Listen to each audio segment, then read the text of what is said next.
And we're live. Happy Wednesday, everyone, and welcome to the Mojo Show, your real estate podcast where we talk about everything real estate.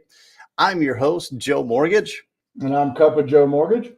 This week's episode, we are going to start a new series revolving around the recent NAR settlement and how it affects you. But before we get to that, Joe, I know both of us are avid golfers. We can hack with the best of them. Last weekend was the British Open, one of the majors, one of the four majors. Love watching it, even though it starts super early in the morning. Instead of 5 o'clock at the end of the day, we get to turn the TV on and watch it. But I got to watch some of the ending. I loved Xander. Xander is one of my favorite players. And I was so happy to see him win the game, win it Sunday. It was fantastic. Yeah, we got to watch a lot of it. I'd wake up in the morning while I'm drinking my coffee and it's on. So I love that about it because it's so early that it's kind of that opening up my eyes, get my coffee in me, and we'll see. And I really enjoyed watching it. Kind of interesting to see some of the ones that didn't make the cut, but I'm very happy for Xander. I think he's an awesome person and golfer. Yes. So looking at all the golfers, who would you, what do you want your swing to be like, Joe? And I know everybody really wants to emulate Rory McIlroy, and even Tiger Woods tries to. His son, Charlie, tries to get him to emulate Rory's swing. For me, actually, it's Xander. I've been watching Xander swing for like the past 5-6 years, and it's just the tempo of his swing, the timing, the smoothness. I mean, it's like an orchestra how he swings that club. It's amazing to me. If there was a swing to emulate, that would be it for me. How about you? Who would I'm a grip it and rip it. So give me John Daly or Bryson DeChambeau, and one of those two. I just, if it goes where I want it to, I'm happy. If I make great contact, I'm even happier. Okay. So, that's just the way I play. I go out to play golf to get stress out of my body, and I try not to let the golf stress me out more. So that's why if I can just hit it hard, we'll see what happens with the score. I could actually see you and John Daly playing together. Both his beard, have you seen his Santa I've got a long way beard? to go to try to get this thing to where he's at. But I can pull off some of the pants and the shirts he wears. I can pull those off. And his swing is, to me, it's amazing because he takes that swing, his backswing goes back so far that it almost hits the ball. And he still does that today. It's at the age he is now, he's still doing it. And he's still flexible, able to do that. And once he coils that all up and then just releases it, it's amazing the results that he still gets at his age. Absolutely. It is. Well, I know we have a great show today. We have a lot of information that's going to be shared. Before Joe does the intro, if you're watching, we love it when we get questions asked. If you're watching on Facebook Live, if you're watching our YouTube channel, you can post comments and it will come through and we will share it. We will ask our guest speaker any of the questions that you have out there. So, Joe, I'm going to go ahead and turn it over to you so we can get this guest on here and we can start learning some new information today. Fantastic, because this show, being it's revolved around a very important topic about the NAR settlement that has come down. Our special guest, I'm super excited to have her on. I've been wanting to have her on for the past several months. We've been trying to plan to get her on, and finally she's able to come on. So super excited about it. She is a realtor with Compass Realty in the Woodlands. She is a full-time agent specializing in the Woodlands and the surrounding areas, Spring, Conroe, Magnolia, Montgomery, etc., right, of the Houston area. She's an accredited buyer representative, real estate negotiations expert, and seller representative specialist. She is actively, and I can vouch for this with all the social media posts, she is very actively involved in her local community as a member of the Panther Creek Village Association board and a certified Conroe ISD realtor. She's also a super busy mom of two boys who are very active in baseball and basketball. And I want to say just something real quick about her, of how I met her. I'm going to tell on her just a little bit here, because this is how great of a realtor. How I met her was, yes, at an open house. You all know that I love going to open houses, right? But I met her at 2 open houses in the same day. Oh, wow. Open houses in the same day. So welcome to the show, everyone. Emily Braud. Hi, guys. Thanks so much for having me.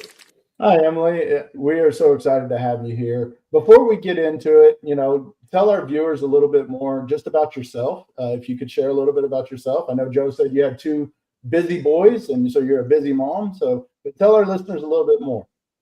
Yeah, so I'm a native Louisianian. I was born and raised in Louisiana. After graduating from LSU, I moved to Washington, D.C., our nation's capital, and lived there for about 10 years. And I worked in the corporate world as a meeting planner for large trade associations. So I plan large conferences all over the United States and internationally for very large trade associations, and then moved back to Louisiana to start our family. And then we were transferred here to Texas. And once my kiddos were in school full time, I decided to get my real estate license. I've always had a passion for real estate and homes. And so once they were settled in school full time, I jumped in with both feet and got my real estate license. So I've been practicing real estate since the end of 2018, full time. Well, that's awesome. That's awesome. I really, I have 2 kids also.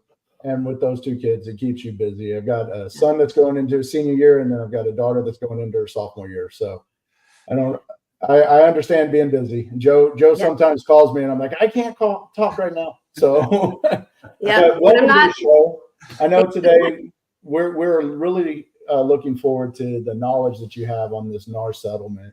To start off, can you tell us a little bit, what is the NAR settlement about? So that way the listeners that maybe aren't realtors can understand what's going on.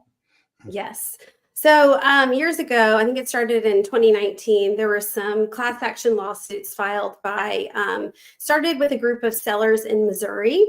They were not happy with the way they felt that buyers agents were compensated. It really was around the transparency of how buyers agents were compensated. They were not happy with NAR's participation rule, which says that in order to list a property in MLS, you had to offer compensation to the cooperating broker. So it really is the basis of all of it is how buyers agents are compensated, who pays them, what are they paid. Sellers felt that it wasn't very transparent. So these class action lawsuits were brought really to bring more transparency to how buyers agents were compensated, and whether or not that is the seller's responsibility, as it has kind of been, not responsibility, but historically sellers have included that as an offer of compensation to a buyer's agent. Okay. When it comes to the lawsuit and the class action, like you were saying, was it, because we went through that period of time, it started kind of in 2019 through 2020 and then into 2021, where houses were going on the market and they were selling so rapidly. What do you think that, and I told you I was going to go off script a little bit, but do you think that 9 minutes today, that's all it took, 9 minutes. Right. Do you think that kind of pushed some of these sellers, because they were like, well, our house sold and we didn't really have to do much, so they were pushing for that reason on the buyer's commission? Or can you tell us kind of what your thoughts are on why this kind of came to be a lawsuit? Well, I think there are several factors at play here. I think we as agents have not done a good job of showing our value. I think what you mentioned about the market that we are just coming out of, where houses were selling in minutes, we I'm guilty of this. I know many agents are guilty of this. We're posting on social media, this house sold in, 2 minutes with multiple offers. But we didn't talk about all of the hard work that went into getting that house to the market. All of what we did on the back end of marketing that property, pricing that property competitively, everything that we did to get that property to sell quickly. So we really have done ourselves a disservice as agents in not showing our value, not showing these sellers what we bring to the table as agents, specifically listing agents, but also as buyers agents. As representing a buyer, we do hundreds upon hundreds of very intricate tasks on behalf of our buyers. This is not something you'd want to, I would recommend you go at on your own. Not many people want to go into court and be represented, represent themselves. I kind of look at it as the same thing. There are many, contractual documents that you're signing, legally binding documents that you're signing, many steps that go into a transaction, where it really benefits you to have a professional on your side. And true professional full-time agents, take this seriously. It is our job, and we want to help our clients get to the closing table. And for that, it is a job, and we want to be compensated. And I think it's important to get away from the word commission, because commission kind of alludes to something extra. We might be getting an extra commission, but this is our compensation. This is all we get. So I think it's time to kind of change the terminology. It's truly our compensation. It's not anything extra, Yeah. Well, no, that's a great way to look at it, as compensation versus commission, because you're right. You get paid a base salary, and then you can get commissions on top of that at a lot of jobs, where you and us in our industry, we don't get any base salaries. We are all compensation for the work we do and the services we provide. Right. I think you answered my next question already, is why are we here? And it's because of the transparency. We're going through right now, selling our house. And, if you haven't heard already and you're listening to this podcast, your friends, sorry, I guess this is my announcement. We're selling our house, and my wife was asking a lot of questions. And I was like, well, this is, what we have to do. This is what we got to do. And she was like, we haven't sold a house or bought a house in years. Mm-hmm. And, not knowing how to do it, that's why you hire somebody that does it on a daily basis. And, that's the big thing here, is the transparency as to what is the value. Because a buyer's agent, you probably show, some people, especially in the market today, you might be showing 20, 30, 40 houses before they find one that they want or can afford, based on, the rates and stuff like that on qualifying. So, why, or what are the terms of this settlement? Based on, you already said why we're here is the transparency, but what are the terms of this settlement that, that we're dealing with right now? Yeah. So I just want to point out one thing before we get there too, is that a lot of another point that got us here is that a lot of buyer's agents told their clients, oh, don't worry about it. You're not going to pay me for this. My services are quote unquote free. Which in fact is not true. They are being compensated. They're being compensated, though, historically on behalf of the seller. So, that's another thing that kind of got us to where we are. Our services are not free. We are, in fact, compensated. So part of what the settlement involves is before we can show a property to a buyer has to sign what's called a buyer representation agreement. I luckily have always used this in my practice of real estate. I will not take a client out to see a property until we have a buyer representation agreement in place.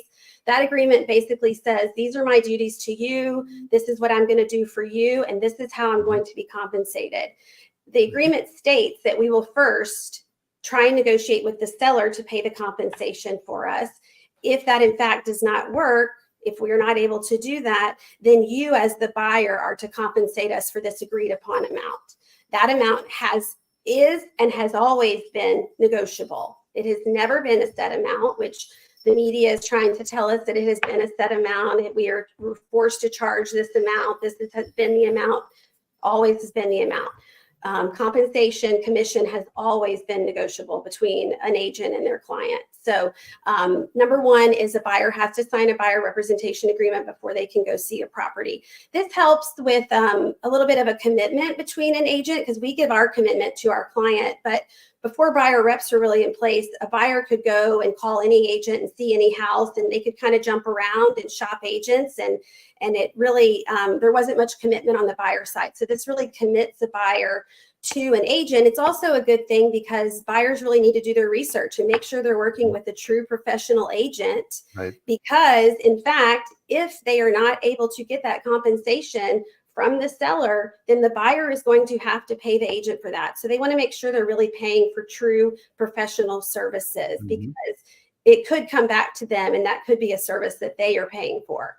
So the buyer rep agreement, another large change is our buyer agency compensation is no longer allowed to be shown in the MLS. So this is, again, part of the transparency. They don't want, they're really trying to get away from buyer's agency compensation being negotiated on behalf of the listing agreement. They want it to be negotiated per transaction as part of the basically the offer process.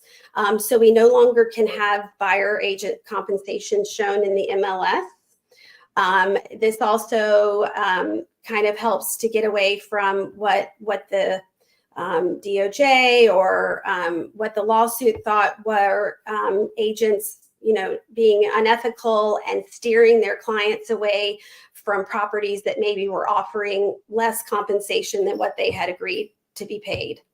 So, and then the third part is the financial settlement, which is $418 million, which will be paid out to the class.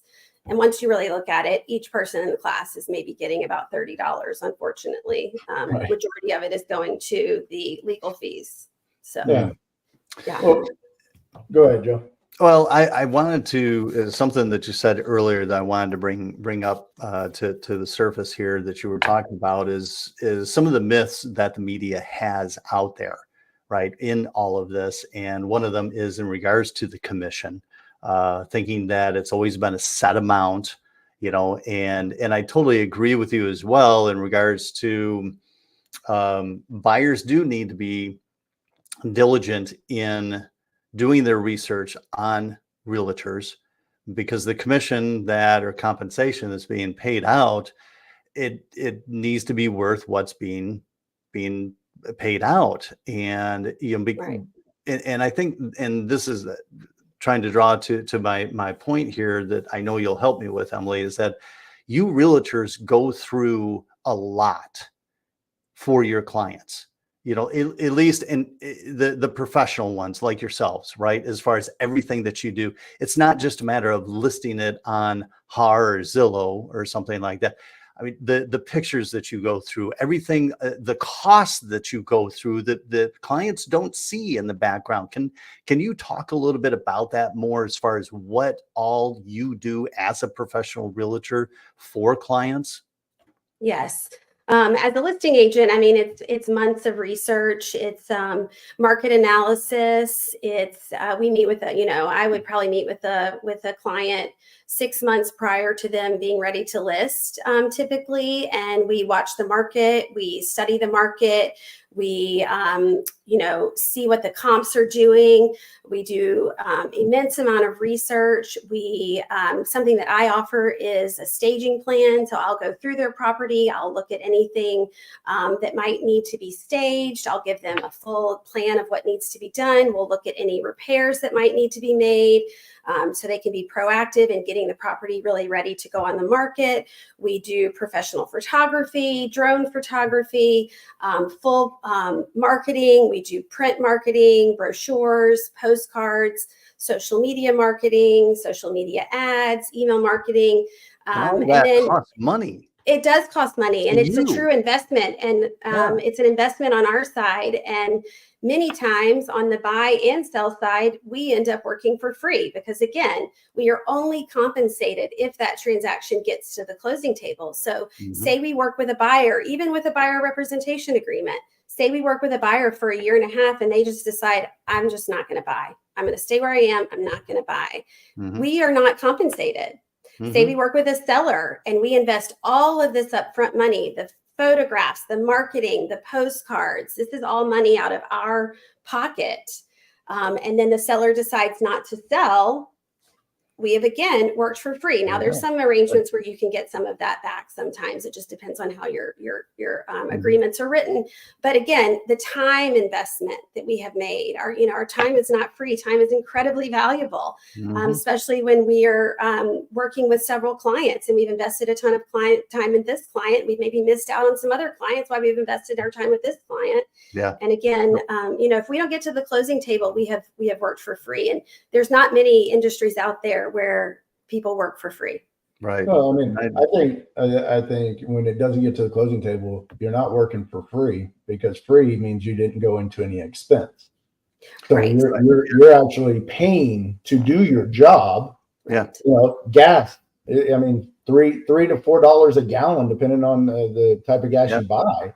And if Yep. you're driving, 100 miles to see homes with that client, and your car, is getting, okay gas mileage, you're still spending couple $100 in gas money over the time that you're showing that buyer. And then if they end up not buying. So I think that's another misconception, is they say, oh, well, it didn't cost them anything. Well, it does. Oh yeah. Right. It cost you your time away from family. It cost you, the gas money and things like that. And so I think that compensation you talk about is, it's right for all the ones that you don't get to closing, because you have that, but also you guys have so many hours of training that you have to do in a year to keep your licenses, to keep up on compliance. And, I think the last couple of years, it's gotten even more because they keep changing the contracts. And I'm sure you guys have more contract changes in a year than I think we had application changes in the last 5 years. So,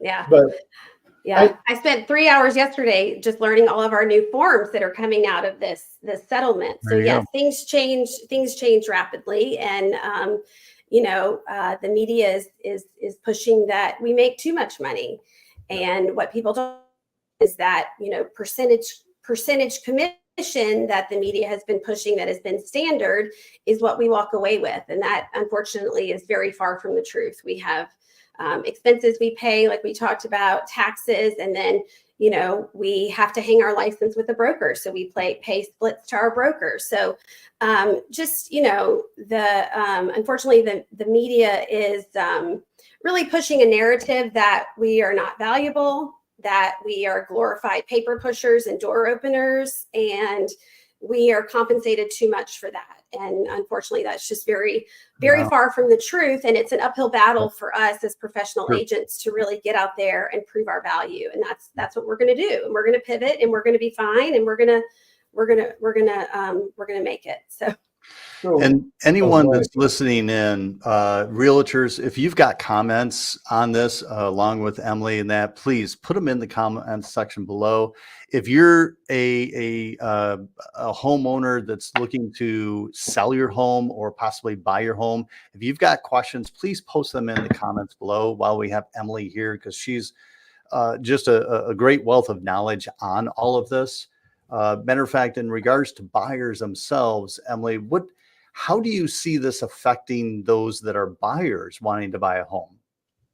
Well, we talked about how buyers will now have to sign the buyer representation agreement, which again is negotiable. So really, we want to sit down with our buyers. We want to have a consultation with them before we even go out and see properties, and really help them understand that if push comes to shove and it is your responsibility to pay my compensation, then really what can you afford? And that's where you guys come in really helping us look at those numbers and running those numbers for their loans, including that compensation in case, in a worst case scenario, they do have to cover that.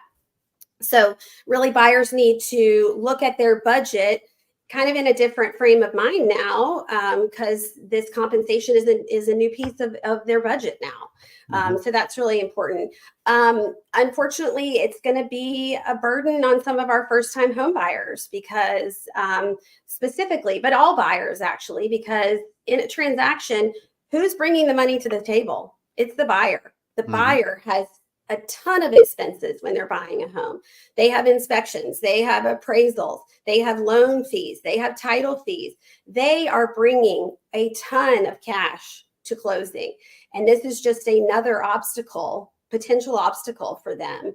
So it really puts a burden on those that, are first-time home buyers that might not have that cash. And it's really our job as realtors to protect that, American home ownership and really do what we can to get people into homes, because that's our goal. That's what we want. And so we want to try and alleviate that burden. So on the listing side, if we're representing sellers, it's really our job to show the value of compensating a buyer's agent and taking that burden off of a buyer.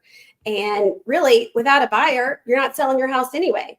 So truly, the buyer is basically compensating their buyer's agent from the seller's proceeds for selling the house, right? So it all kind of comes back. So it's really our job as agents to educate our sellers on the importance of compensating those buyer's agents. So we really open up that buyer pool, because it's kind of can be used as a marketing strategy as well. Because if you've got a competition down the street that's not offering full compensation, then many buyers probably can't go see that property because they're not in a position to pay their agent. Whereas if you are offering the full compensation, that's going to open up your buyer pool. So it really, it's our job to really educate our buyers and educate our sellers into how this can affect them in all these ways. So how is this going to change up your strategy as a buyer, dealing with buyers before you go see homes? How are you having to change? Because like you said, they're not putting that compensation anymore in MLS where you guys can see. So what is your strategy change? And other realtors need to probably, listen to this too, on making sure that you're protecting your buyers now before you go and show them these homes. Yes. Well, the first step is that buyer consultation that I mentioned. So I have to know that before we go see anything, that my buyer is comfortable paying my compensation, whatever amount we've agreed upon in our buyer representation agreement, that they have the funds to do that and that they're comfortable doing that. Another step, obviously, would be to, and this just adds more work for all of us, unfortunately, is before I go see a property, I'm going to pick up the phone and call that listing agent and say, are you offering any buyer agent compensation? And I'd like to be able to tell my buyers, okay, this property is offering X. You're going to have to make up this difference. Would you like to go see this property? The property is offering Y. So I'd like to be able to educate my buyers before we go see the property. Unfortunately, not all agents answer their phones. In a swift market where properties are selling quickly, we unfortunately might not have that time on our side. So again, it really comes back to the comfort level of that buyer in signing that buyer rep agreement, knowing that they could be responsible for this full amount. So, I'd love to be able, in a perfect world, be able to know before I even step in the door what is being offered to a buyer's agent. And I hope we can get there. I hope agents will answer their phones. We'll be able to do that. And we are able to show compensation on our private brokerage websites. There are other places where we can show this compensation. It's just not as easy as it used to be. And you hit on a good point right there that I want to bring up is we do have a comment or question, if you will, that came in from Sandy that hit on what you were just talking about, is when you do call that listing agent, you hope that they actually pick up the phone, or if not, that they call you back in a, decent time frame to be able to get that information. So I know Sandy here, it does kind of suck because the buyer agents that the listing agent calls that don't call back. So, I mean, you're kind of stuck on that, aren't we? So what I'll say to Sandy is, and what I'm going to try and do to avoid that, because it's inevitable, you're not going to get a phone call back, is just having the confidence with your buyer that they are comfortable paying that if in fact there is no offer of compensation. So if you don't get a phone call back, another step is prior to submitting an offer, there's a new document. It's a document that's been around, but it's a document we'll be using a lot more. It's the broker offer of compensation, and it's a document that is between the two brokers, and it's just a written document that states what compensation will be offered. So that's something else that I would want to get in writing and get signed prior to submitting an offer. But yes, it's going to be a hurdle, and it's going to be more work on our part and more time. And but again, making sure your buyer is comfortable with what you've agreed upon in that buyer rep is going to be a big step in that. Yeah, I think. Oh, go ahead, Joe. Sandy, thank you for your comments. Really appreciate it, and very much agree. And I think something Sandy is hitting on, I think, as well with you, Emily, is that this is really going to show the level of professionalism. I know that a lot of realtors have left the industry, right? And probably some more will continue to leave because of this. But the ones that are left are going to be those that are the professionals, the high level, realtors that do communicate, right? And that, so that because I agree with you, Sandy, it is very unprofessional when they don't answer the phone or call you back. So that brings up a good question too. When does this actually go into effect, or is it already in effect when it comes to the lawsuit and these, the compensation not being on MLS and, calling listing agents? Has it already gone fully into effect yet? Yes, some MLSs have already removed the compensation. HAR, it's the end of July, so I think any day now. Okay. It's off of our. Nope. Uh-oh. Or our MLS, and then all of our new forms go into effect August 17th. We're all being trained on day. Are y'all there? Did I lose you? Yeah, okay. we're here. Just for a second. Okay. So yes, the compensation will be coming off of HAR any day now, and then we have to use the forms starting August 17th. But again, this is not over. This is a settlement. A judge still has, this is an agreed upon settlement. A judge still has to approve it. And the DOJ is not done with this. They still have a lot of say-so. They, I think, still want to see a lot of further changes. So this is not over. Yeah. This is not over. Yeah, and I think when those changes happen, where there's not an MLS anymore, you're going to start seeing some of these listing agents that aren't returning phone calls or text messages. Those homes aren't going to show as much as others when they're answering. And I think hopefully, Sandy, right, we see a change in the responses and the communication from listing agents, because their job is to sell that house for their sellers. I think that is what we're hoping you start seeing a better communication line from that. And I know we're kind of out of time.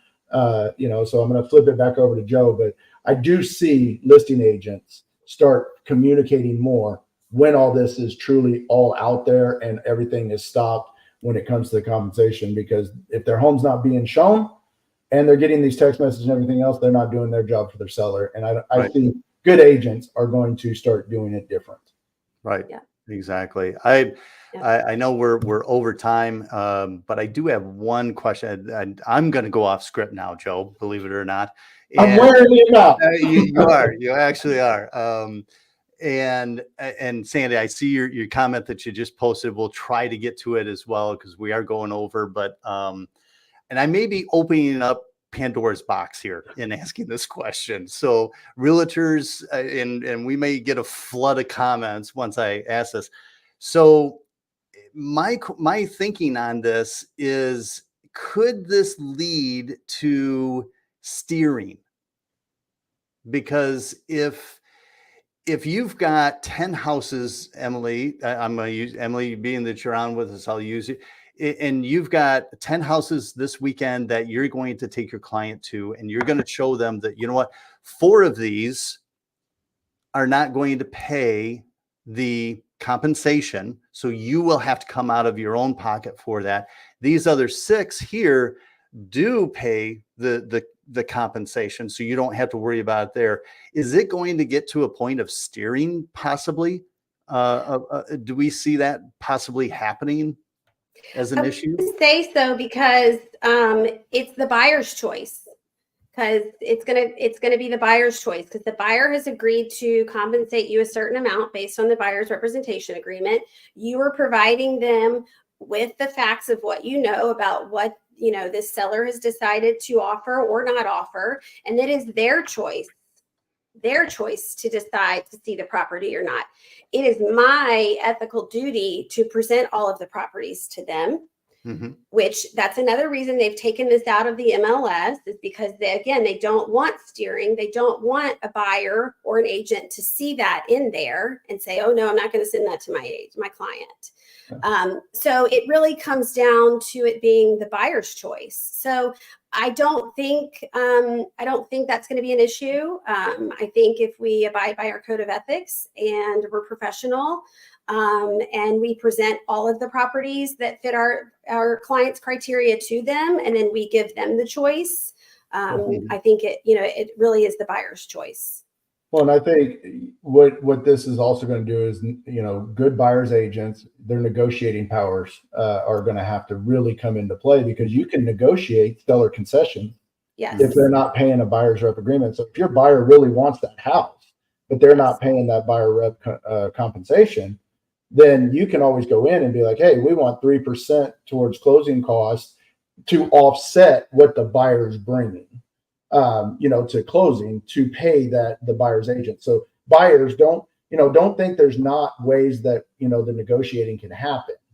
So I don't want buyers to be scared to go see those homes. It just means that you're going to either have to make a strong offer and ask for that compensate or that concession from the seller to offset what you have to bring to closing, but also, to pay towards the buyer's agent compensation in that situation too. So I think it's just, everybody's going to have to get better at their communication, their negotiating, and the compromise that both parties are going to have in some situations. And I think that's a very positive thing that is going to come out of this, is the transparency, right? Yes. It's going to take, really those that are professional, like Emily. I know you're really not going to change much of what you do because of the transparency and communication that you have. So it's not really going to be that much of a change for you. Joe and I talk to a lot of realtors, and those, I don't know about you, Joe, but it seems like those that do kind of complain about all of this, well, they're the ones that aren't being transparent in communicating properly. It's just, sign here kind of a situation, instead of going through and clearly communicating so that the buyer or the seller, either one, knows what's going on and what to expect, through it all. But yes. Well, I know we have gone over, and Sandy, I see your questions on there. I'm so sorry we weren't able to get to all your questions and comments, but thank you so much for them. I really do appreciate.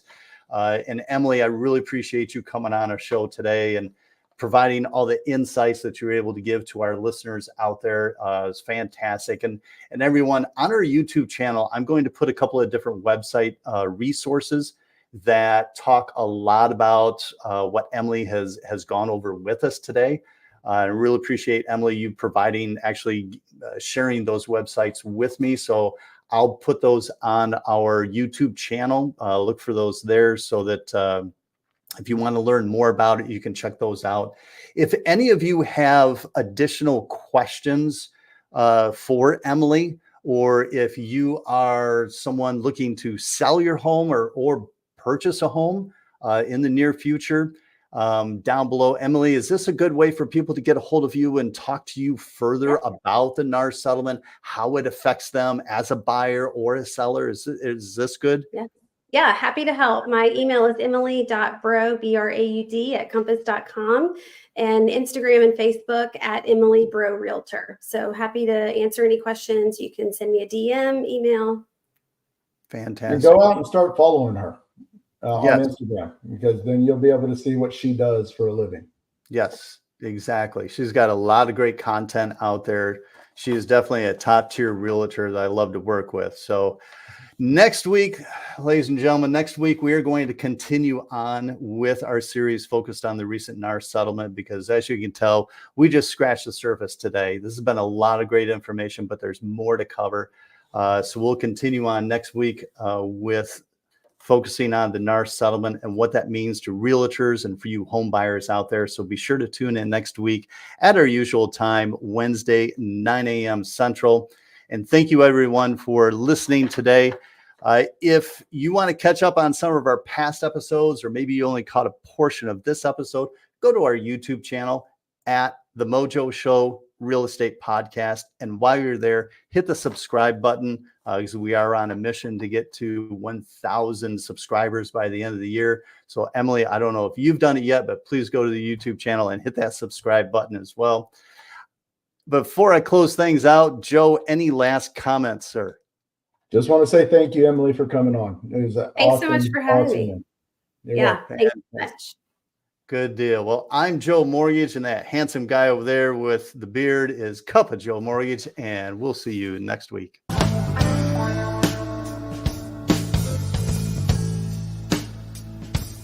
Mr.